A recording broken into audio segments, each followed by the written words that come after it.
विश्व नियंतांकर आज हेउछि देवस्नान पूर्णिमा से जनक पर जड़े चतुर्धा मूर्ति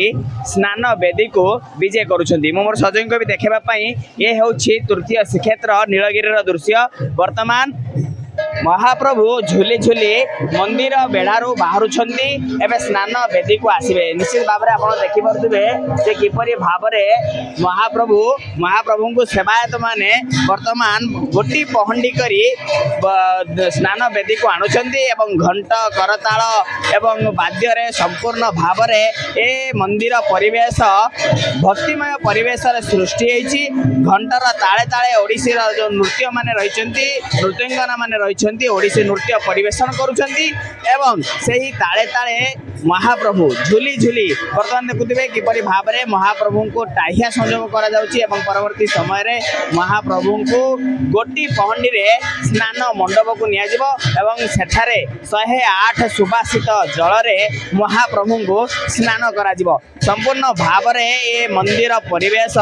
भक्तिमय परिवेश सृष्टि होइछ एवं जदि कहबी देखंतु पूर्वरु मध्य चक्रराज सुदर्शन कहतु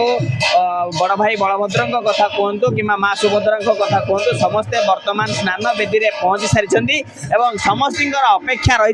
जे केते बेले कालिया शांत स्नान वेदी के आसवे और भक्त माने सेठारे तांकर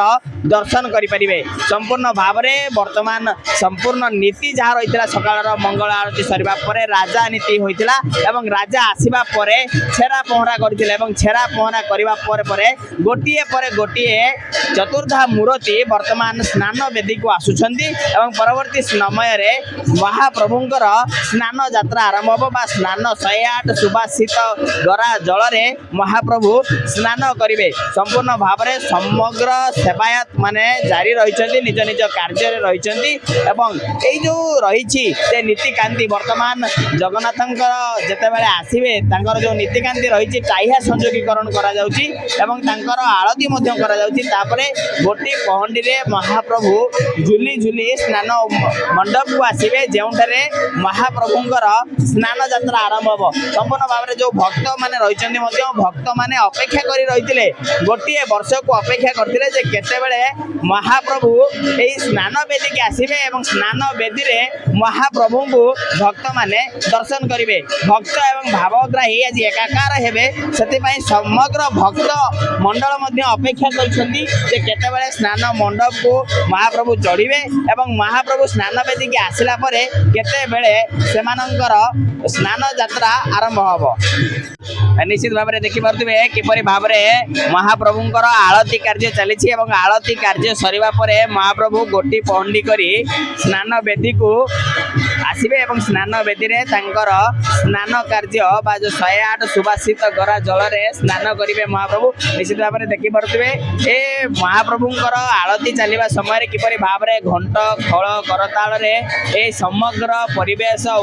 उछुरी उठुची एवं जदि कहबा ओडिसी नृत्य करी जो नृत्यंगना माने रही महाप्रभु को स्वागत करुछंती महाप्रभु को स्नान वेदी को आसवा वर्तमान समस्ते आवेग भाव में अपेक्षा करते महाप्रभु स्नान वेदी के आसवे और स्नान वेदी को आसवा पर महाप्रभुंकर स्नान यात्रा आरंभ हो जयपरी भाव में पूर्व कहते तीन मूर्ति जदि कहबा चक्रराज सुदर्शन कथा कहतु कि माँ सुभद्रा हूँ कि बड़ भाई बलभद्र हूँ वर्तमान स्नान वेदी रे पहुंची सारी एवं महाप्रभु को अपेक्षा रही महाप्रभु जितेबाला स्नान वेदी के आसवे परवर्ती समय रे तांकर से स्नान यात्रा आरंभ हो एवं जदि कहीपर समग्र समस्त जो माने सेवायत माने रही संपूर्ण भाव में कार्य नियोजित रही सहयोग भी देखापी वर्तमान जो माने सेवायत माने रही संपूर्ण भाव में सजा गले किपरि भाव में महाप्रभु को गोटी पहंडी करी स्नान वेदी को आनिबे एवं देखो झुली झुली महाप्रभु वर्तमान स्नान वेदी अभिमुखे आसुचंती